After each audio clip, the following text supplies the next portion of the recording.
Bem, vou falar então sobre os aspectos iniciais aí desse nosso esforço conjunto. É uma equipe grande, uma equipe multi-institucional, multidisciplinar. Eu sou Gerson Cardoso, como já foi anunciado aí pelo nosso colega Patrick, da Universidade Federal do Rio de Janeiro, Instituto de Geociências, e eu coordeno o Laboratório de Hidrogeologia. Agradeço o convite da Water Services and Technology para poder divulgar um pouco o nosso projeto e falar um pouco sobre esse tema tão caro, tão interessante para todos nós, né? Então, o tema hoje é a modelagem matemática de grandes aquíferos com malhas não estruturadas em Visual Morpho Flex, o exemplo do aquífero Urucuia. Na sua primeira apresentação, ela é mais voltada para o tema do ensejo do projeto, né? O que ensejou a realização desse projeto, e também as características geológicas, principalmente vou falar da primeira etapa do nosso projeto. O projeto foi dividido em duas etapas, nós correntemente estamos na segunda, e o Nilson vai comentar sobre a questão do Visual Morpho Flex, o uso de malhas não estruturadas, e todos os temas mais recentes aí do nosso projeto. Bem, com relação vou falar alguns aspectos introdutórios aqui, né? Nós temos como tema da agricultura irrigada pela capacidade de produção continuada e as vantagens tecnológicas que oferece. A agricultura irrigada é hoje um dos investimentos com maior retorno do ponto de vista econômico, social e ambiental, né? Ou seja, é muito mais interessante você trabalhar e fazer o plantio e fazer o seu negócio no campo, utilizando a agricultura irrigada, pela estabilidade. Você não depende das intempéries, não depende das oscilações climáticas, né? Então, a produtividade é maior. No entanto, essa demanda de água pela agricultura irrigada é muito grande. Então, é muito importante fazer estudos que demonstrem a capacidade da região de suportar essa demanda de água pela agricultura irrigada, com o risco de haver uma ruptura no equilíbrio hídrico da região se não houver esse cuidado prévio, né? As regiões são heterogêneas, algumas têm uma disponibilidade hídrica grande, outras menor. Os climas também diferem muito de local para local, então é necessário respeitar tudo isso, né? De todas as maneiras, a agricultura tem tido uma ampliação significativa e a meta da sustentabilidade é uma preocupação de todos, né? Então, a gente tem as vantagens da produção continuada, do aumento de renda, geração de empregos, etc., mas tem que haver muito cuidado com a questão da demanda de água, energia e investimentos, né? Tem-se que levar isso em conta para não haver nenhum problema futuro. Então, o oeste da Bahia é uma região que tem mais de 2 milhões de hectares agricultados.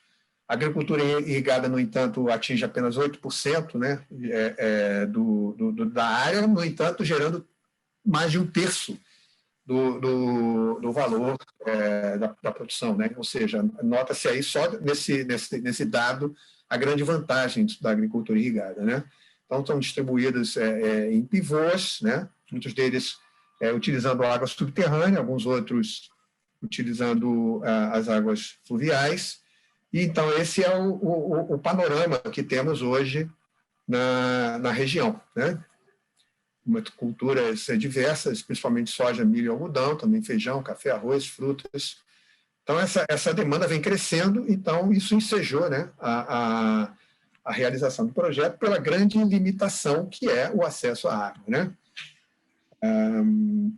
Então, o nosso projeto é esse que vocês estão vendo, o estudo do potencial hídrico da região oeste da Bahia, quantificação, monitoramento de disponibilidade de recursos dos aquíferos, nas bacias do Rio Grande, Corrente e Carinhanha. Bem, essas são as instituições que, de alguma participaram através do programa Prodeagro, dando o suporte financeiro, e o Instituto AIBA também, a ABAPA, Associação Baiana de Produtores de Algodão, o governo do Estado tem tido uma participação incrível, muito ativo como participantes e parceiros, né, facilitando muito os trâmites do projeto, através das suas secretarias de meio ambiente, de agricultura, de infraestrutura e, principalmente, eu diria, do Instituto de Meio Ambiente e Recursos Hídricos, com quem nós temos um contato mais direto, e as nossas instituições, né, participantes, a Federal de Viçosa, que nossos coordenadores pertencem a essa instituição, a UFRJ, a qual eu pertenço, e o Instituto. Além disso, temos uma parceria importante, uma participação muito relevante do Instituto Water for Food, da Universidade de Nebraska, né? Outros parceiros importantes que foram muito relevantes para a nossa consecução do nosso projeto, o Serviço Geológico Brasileiro, a Agência Nacional de Águas e os parceiros regionais, né? A Universidade Federal do Oeste da Bahia, a UNEB, além de outros parceiros, né? Então, como vocês veem, é um projeto que envolveu muitas instituições, muitas pessoas, muitos técnicos, muita gente conhecedora do assunto. Aqui essa página mostrando aí os participantes mais diretos, né, os coordenadores, o professor Eduardo Marques e eu, como o tema de água subterrânea, o uso do solo e gestão territorial, o professor Marcos Costa. Na primeira fase, tivemos a participação do professor Fernando Pruski, no tema de gás, e em governança e na coordenação geral, o professor Aziz e o professor Everardo Mantovani, que é o nosso coordenador geral do projeto. Então, aí nós temos também a participação dos nossos colegas da AIBA e da ABAPA, a Júlio Busato Celestino Zanella e a diretora da AIBA, doutora Alessandra Chaves, né? Então, é importante citar o entorno, né, o que ensejou. Outro tema importantíssimo é a nossa parceria, extremamente relevante, a parceria com a Universidade de Nebraska. A equipe do projeto esteve no Nebraska para conhecer como se faz a gestão. Eles têm uma situação, digamos, geologicamente muito parecida com a do oeste da Bahia, um aquífero livre, de grande extensão, composto por arenitos, que é o famoso Galala, né? O aquífero do meio oeste americano, responsável pela produção de grãos, um dos maiores responsáveis aí pela produção agrícola dos Estados Unidos.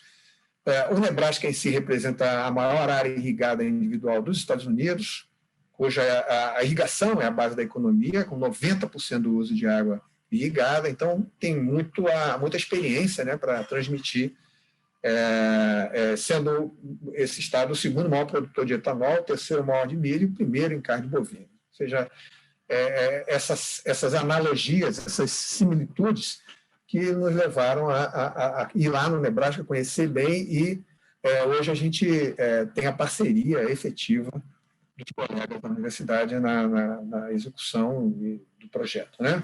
O foco, como sempre, no Nebraska e como aqui, a sustentabilidade no uso dos recursos hídricos. O Instituto Water for Food, Robert Doherty Water for Food, que é parte da Universidade de Nebraska em Lincoln, é o foco dessa nossa parceria.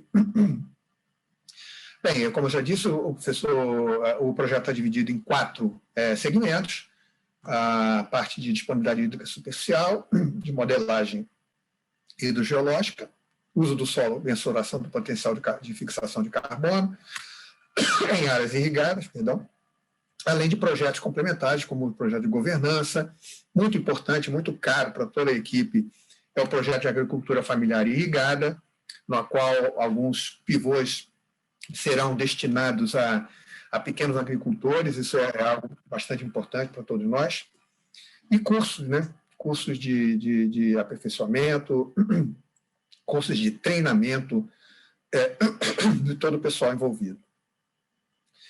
Bem, com relação às águas superficiais, foi feito um levantamento, né, com 87 estações pluviométricas e mais outras tantas fluviométricas, e foi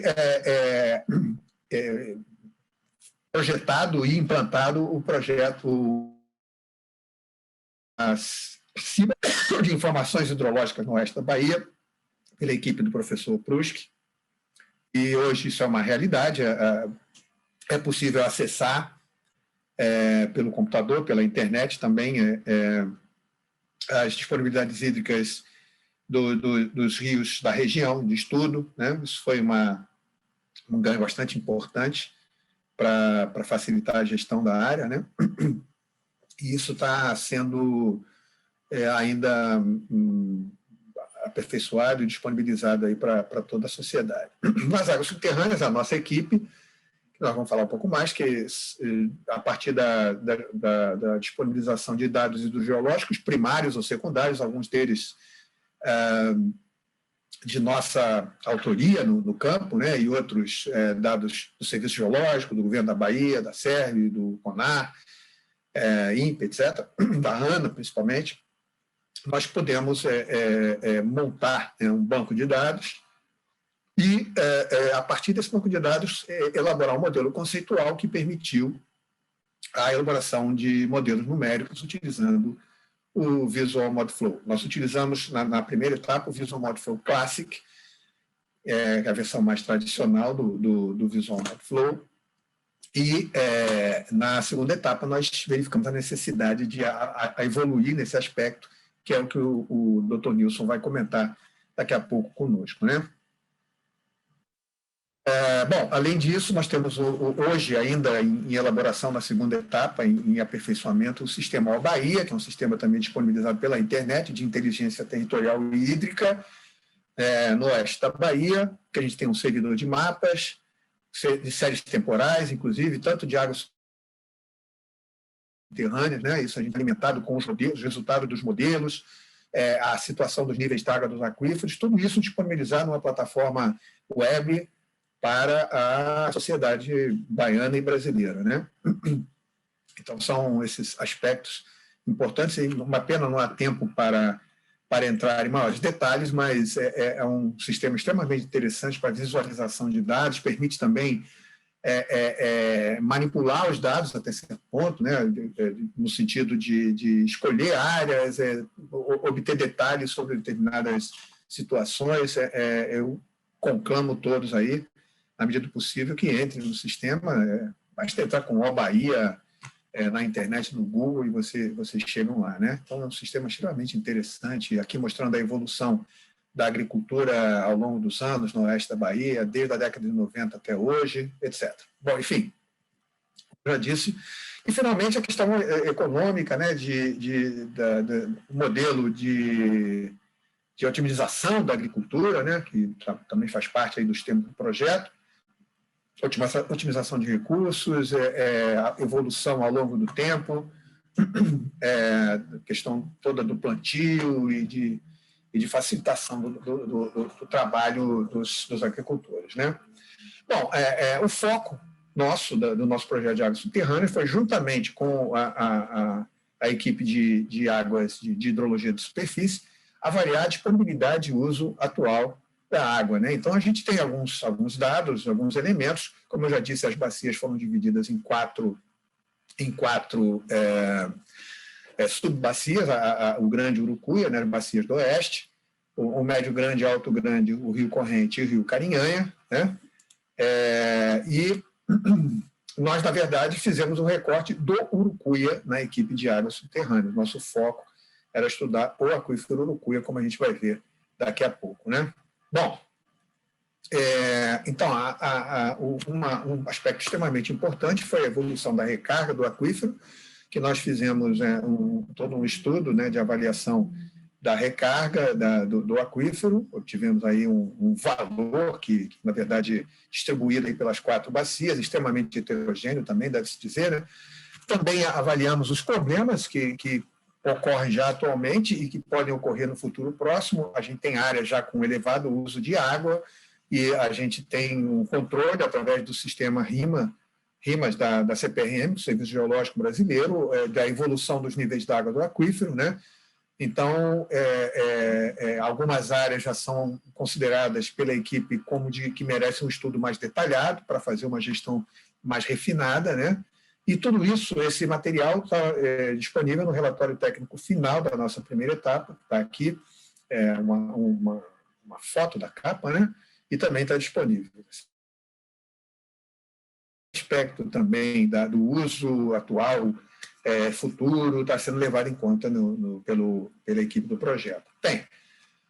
Os aspectos geológicos e hidrogeológicos da região é que são mais o foco aqui, para depois o Giger, o Nilson, entrar aí com o tema da utilização do Visual Mode Flow Flex, né? Então, a gente realizou um estudo hidrogeológico, nós já tínhamos antecessores, né? Eu devo citar que o trabalho da ANA foi muito relevante, a Agência Nacional de Águas, que foi publicado praticamente um pouco antes, ou durante o início lá do nosso primeiro projeto. Aqui a gente vê o Urucuia, esse laranja aqui, o Urucuia e o sistema areado. Em tom de roxo, a gente vê aqui o sistema Bambuí. Então, é uma área, essa região oeste da Bahia, no contexto da bacia do Rio São Francisco, que está delineada nesse perímetro preto, uma área de sedimentos e metasedimentos, muito importante, geológica e hidrogeologicamente falando, um dos principais mananciais subterrâneos do nosso país, né? E nós focamos, como eu já disse, no Urucuia baiano, que corresponde ao sal, né? Então, a gente tem o Chapadão Urucuia, que é uma entidade geomorfológica, geológica e hidrogeológica muito bem definida. A gente vê aqui claramente a fronteira da Bahia com Goiás e Tocantins termina numa escarpa, praticamente toda ela, né? O Urucuia é muito bem definido, isso, de certa forma, facilitou o esforço de simulação, de modelagem. E a gente tem aqui também o recorte da área de estudo propriamente dita do nosso projeto de águas subterrâneas. Envolveu. Perdão? O Urucuia, e aqui a gente tem o entorno do restante do sistema. Bom, como eu já disse, a área foi dividida nas 4 bacias, tá certo? E o subprojeto de hidrogeologia visou, além de levantar os dados existentes, toda a digitalização dos bancos de dados pré-existentes, os levantamentos de campo, levantamento de nascentes, geológico, de ensaios de bombeamento, e a estimativa de reservas renováveis e permanentes, para desembocar no modelo hidrogeológico matemático de fluxo do sal, certo? Então, como eu já comentei, isso envolveu os aspectos de mapeamento de campo, né, de elaboração de mapas temáticos, dos pontos de inventário, de isoteores, fizemos também com dados secundários, isoteores geoquímicos, mapa potenciométrico, né, diagramas de diversos, de modelagem geoquímica, simulação de eventos críticos. Enfim, e aqui a gente vê um corte elaborado por Barbosa, né, que mostra bem a situação do Urucuia no entorno hidrogeológico do embasamento pré-cambriano, tá certo? Isso, como eu já comentei, de certa forma, individualiza muito bem o sistema no campo, né? Bom, são 2 aquíferos que a gente vê, inclusive, nessa figura: o aquífero superior, que é o Serra das Araras, o aquífero inferior, que é a formação Poço. Então, essas 2 formações, Serra das Araras e Poço, constituem o aquífero Urucuia. A gente observou que ele não é 100% freático, existem porções importantes do aquífero, principalmente na interface entre o Serra das Araras e Poço, existem camadas silicificadas, que conferem um certo caráter de semi-confinamento ao aquífero em porções até relativamente importantes do aquífero, né? Então, as águas são águas de muito boa qualidade, inclusive do ponto de vista de contaminação, ou seja, a gente está numa situação que está na hora de chegar lá para preservar, manter a sustentabilidade do recurso e utilizar de forma inteligente, né? Então, isso foi ao contrário dos nossos colegas dos Estados Unidos, que já têm vários problemas pelo uso de muitas décadas, né? E que a gente tem todas as condições aqui de gerir de uma forma mais apropriada. Bom, nós temos dentro do aquífero uma questão de bastante variabilidade de recarga, de a região não é homogênea do ponto de vista climático, por exemplo, né? A gente tem uma recarga muito maior a oeste do que a leste, os parâmetros do aquífero também podem variar, então, e tudo isso foi levado em conta. Aqui a gente tem um perfil de oeste para leste, né, da situação do aquífero, sempre sustentado aqui ou pelo embasamento cambriano, as rochas do grupo Bambuí, tá certo?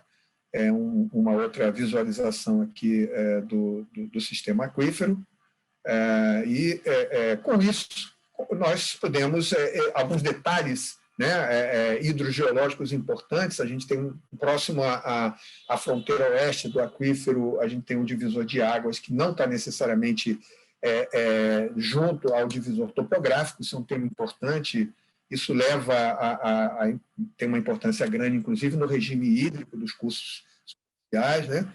Bom, juntando esses elementos todos que foram extremamente relevantes para a nossa elaboração do projeto, nós, a partir desses dados todos das instituições, né, nós conseguimos elaborar, aqui está uma tela mostrando esse tema, de parâmetros do aquífero, etc. Aqui são os dados da rede RIMAS, do CPRM, também muito relevantes para a execução do trabalho. Dados hidrogeoquímicos, parâmetros hidrodinâmicos, a questão aí da permeabilidade e transmissividade, a gente obteve, havia esses dados disponíveis, ou nós tivemos através desses ensaios de campo, que nós mesmos, a própria equipe fez, né, juntamente com o apoio da AIBA, e com isso aqui, mapeamento de nascentes, que eu havia comentado antes, e a partir daí conseguimos elaborar, a partir do modelo conceitual que foi elaborado, a realizar simulações numéricas. Nós utilizamos o Visual Modflow Classic, como eu comentei, fizemos simulações em estado transiente e estacionário, estado estacionário e transiente, perdão, né? Considerando o aquífero como livre e homogêneo, claro que levando em conta as áreas de semi-confinamento, com drenagens conectadas ao aquífero, os limites, em geral, no flow ou dreno, cada camada, cerca de 200 mil células ativas, em alguns modelos, nós tivemos modelos com mais de 1 milhão de células, né?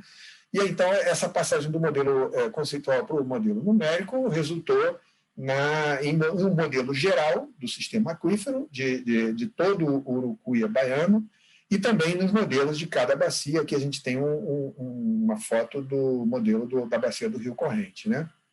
Então, como eu comentei, esses dados para simulação foram obtidos, utilizamos, por exemplo, a tomografia SRTM, com alguns poucos dados de campo de referência, também os levantamentos geofísicos que foram feitos pelo Serviço Geológico, né, anteriormente.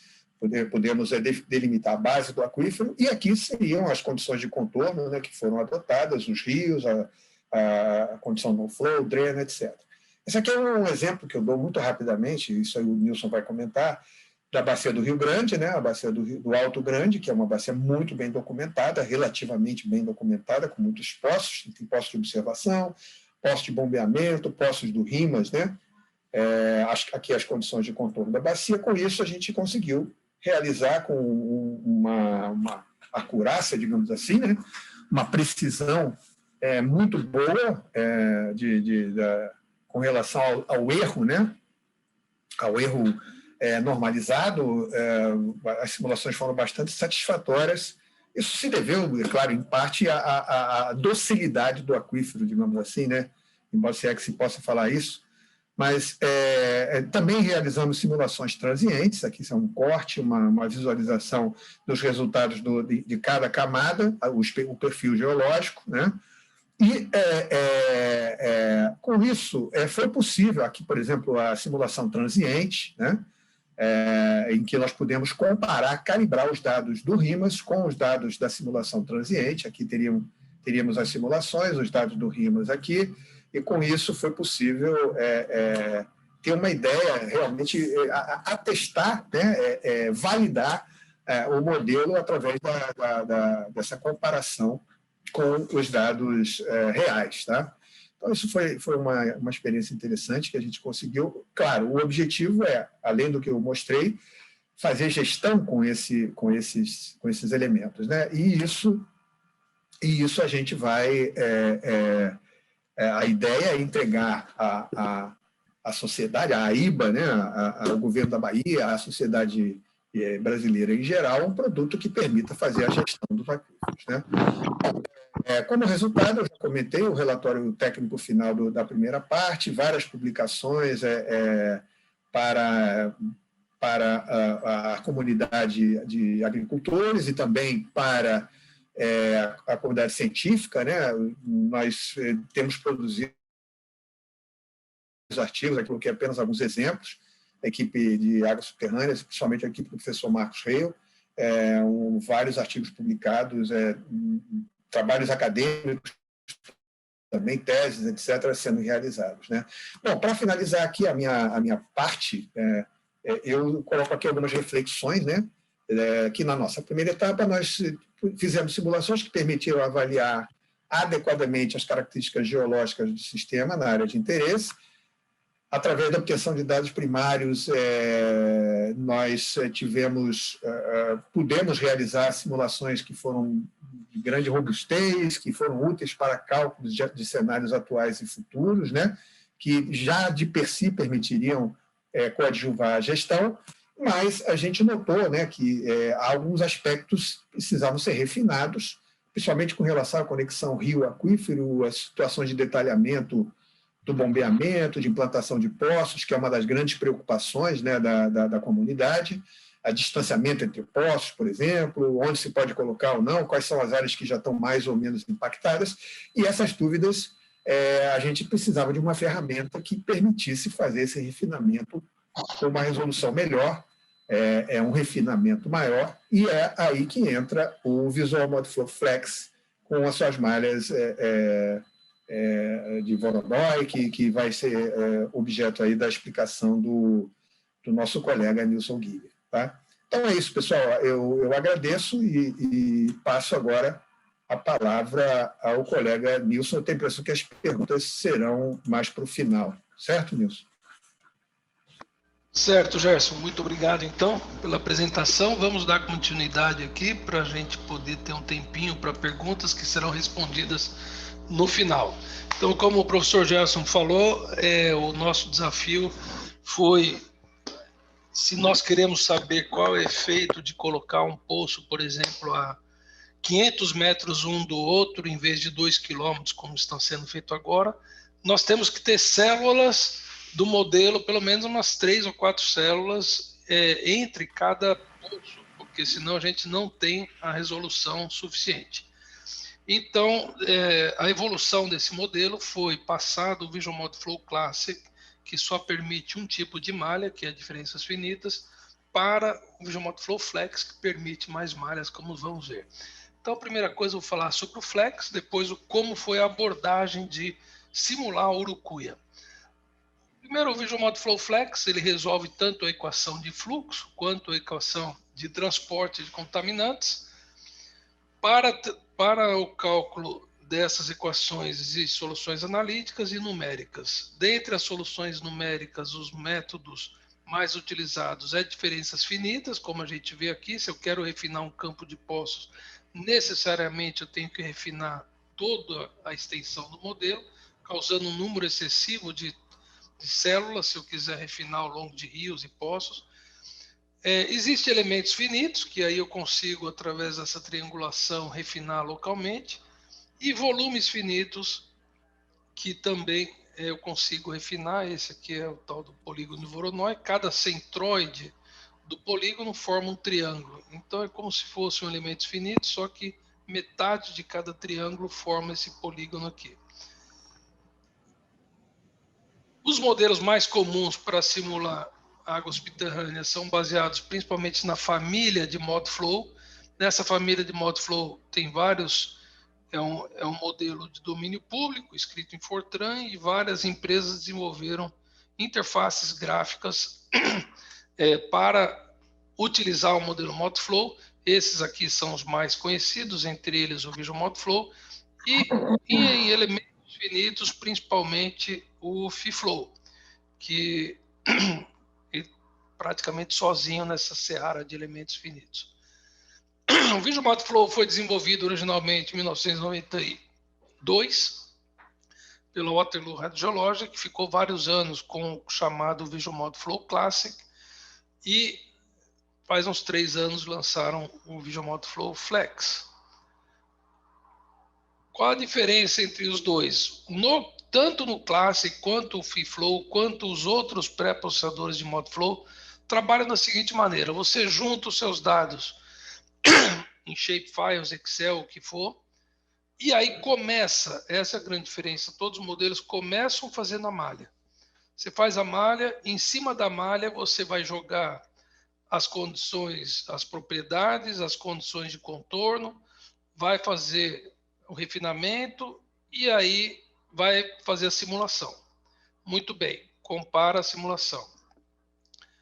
Amanhã você quer fazer outro tipo de malha, aumentar um pouquinho a sua malha, fazer outro tipo de condição de contorno. Você começa do zero e tem um trabalho de alguns dias para fazer todo o modelo de novo, para depois ver o resultado. No Visual Mod Flow Flex é um pouco diferente. Essa é a grande vantagem. Primeiro você importa e define toda a sua geologia, a sua condição de contorno num modelo conceitual. Ele constrói para você o modelo conceitual através dos shapefiles e tal. Aí você fala, depois que você construiu o modelo conceitual, que são objetos independentes da malha, você fala, eu quero escolher um tipo de malha, diferenças finitas, por exemplo. Ele converte todo esse modelo conceitual automaticamente para dentro da sua malha. Se você corre, não gostou, agora eu quero testar outro tipo de malha. Você define a malha e ele converte automaticamente. Você não tem o trabalho de, a cada malha que você mudar, ter que fazer tudo de novo. Aqui um exemplo, por exemplo, você começa com poços, estuda várias seções dentro do Visual Mod Flow Flex, faz as superfícies, depois você escolhe qual superfície é erosiva, qual é... E aí, com isso, ele constrói um modelo conceitual e aí você vai jogar a malha em cima desse modelo conceitual e ele vai popular as propriedades e condições de contorno nessa malha. Então, aqui, por exemplo, isso aqui você tem um modelo geológico e aqui os elementos que vão representar condições de contorno. Se você escolher uma malha tradicional de diferenças finitas, ele vai automaticamente fazer isso. Você refina a sua malha para representar melhores os rios, por exemplo, e aí ele vai refinar e vai ter, por exemplo, 33 mil nós nesse tipo de malha. Se eu quiser representar um campinho de poços a mais aqui, já aumenta bastante o número de nós, porque faz tudo. Fala, não, eu quero representar, então, outro tipo. O Visual Mod Flow Flex, ele suporta esse Mod Flow USG, que é Unstructured Grid. Com esse Unstructured Grid, ele tem uma das opções, é fazer esse que chama Quad Grid, onde ele subdivide cada malha de diferenças finitas em duas e subsequentemente mais duas, e você consegue refinar dessa maneira. Com isso, diminuindo o número de nós que você precisa para refinar ao longo dos seus rios ou dos seus poços.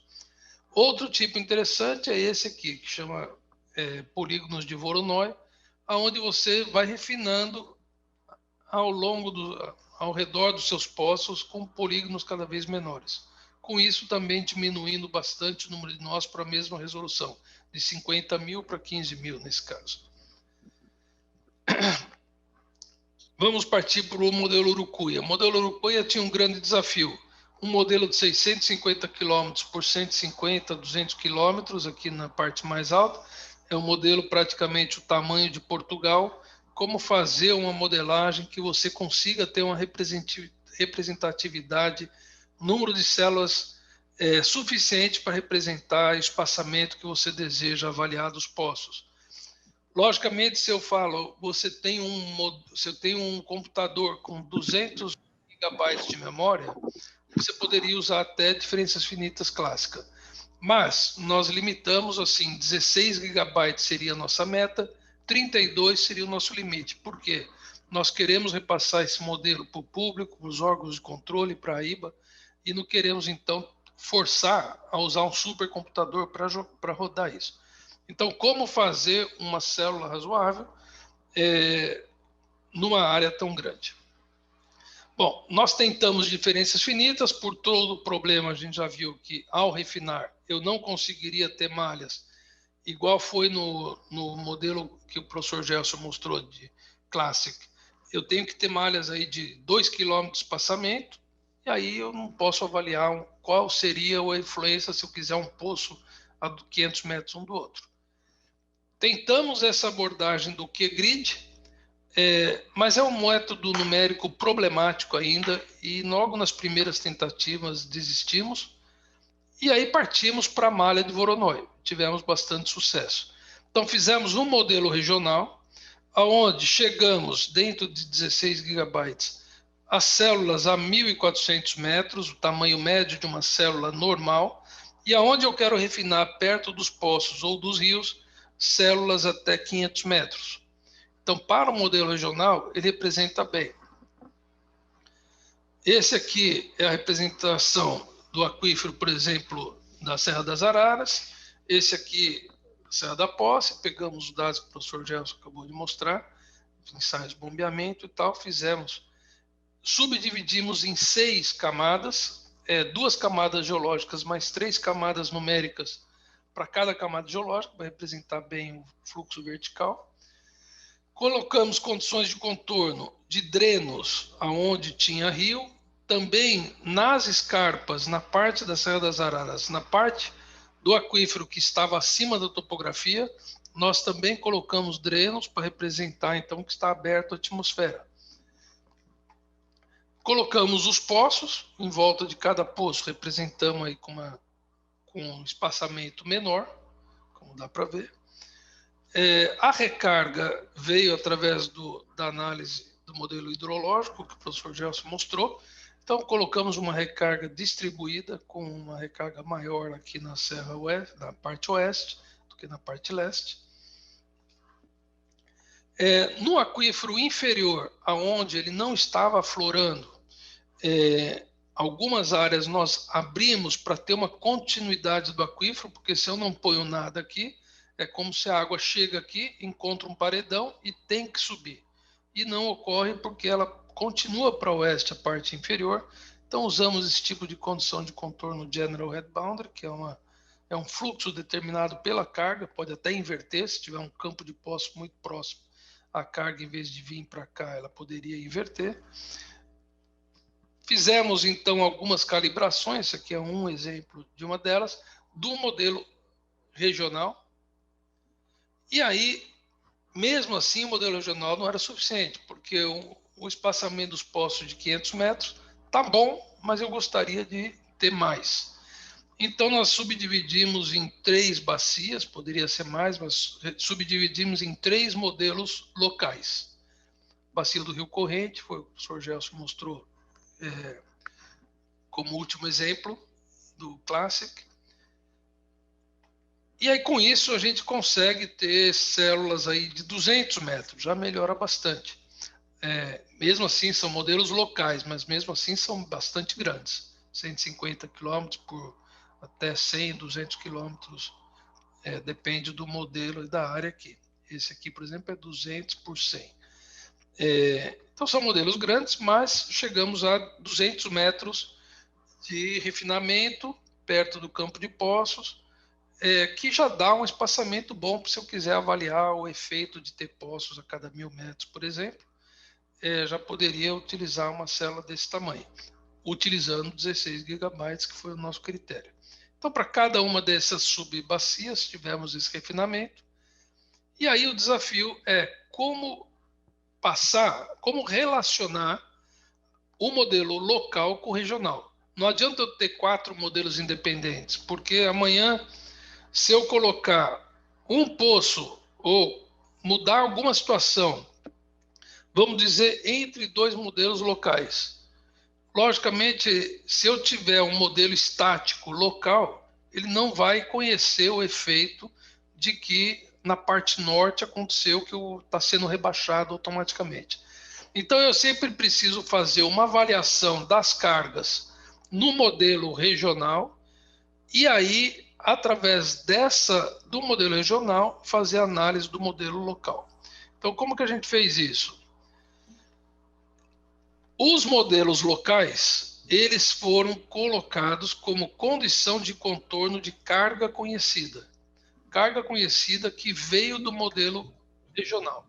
Então, eu simulo o regional, mudo a condição do regional, passo como carga conhecida as fronteiras dos locais.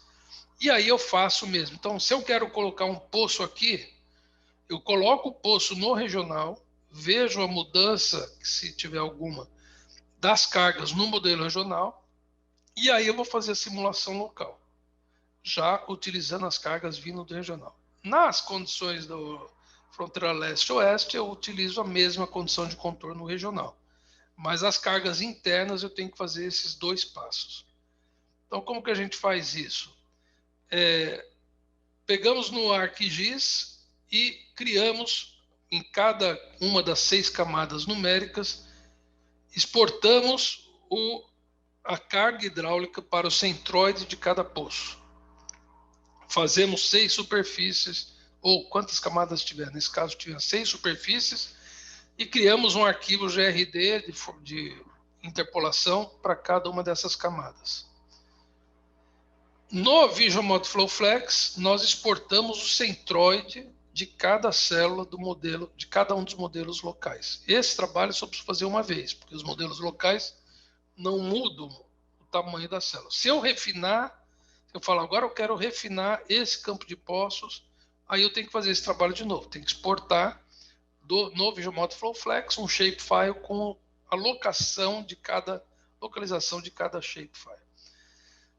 E aí eu extraio no ArcGIS ou QGIS só as bordas internas. Então eu vou ter um shapefile que só tem esses nós aqui. Por que eu faço isso? Porque no Visual Mod Flow Flex eu consigo falar para ele que eu estou importando só para esses nós, as condições de contorno vêm do modelo regional. E aí eu posso rodar o modelo local de novo com essas condições de contorno. Então nós escrevemos um manualzinho, qualquer um pode fazer isso, porque aí a ideia é o que é? O usuário final, ele vai acrescentar um poço novo e vai querer ver o efeito. Então a gente escreveu um manual, coloque no modelo regional, faça esse passo de exportar no QGIS e tal, e vai no Visual Mod Flow, importa a condição de contorno e roda o local, que é mais refinado. E aí com isso a gente consegue ver os efeitos.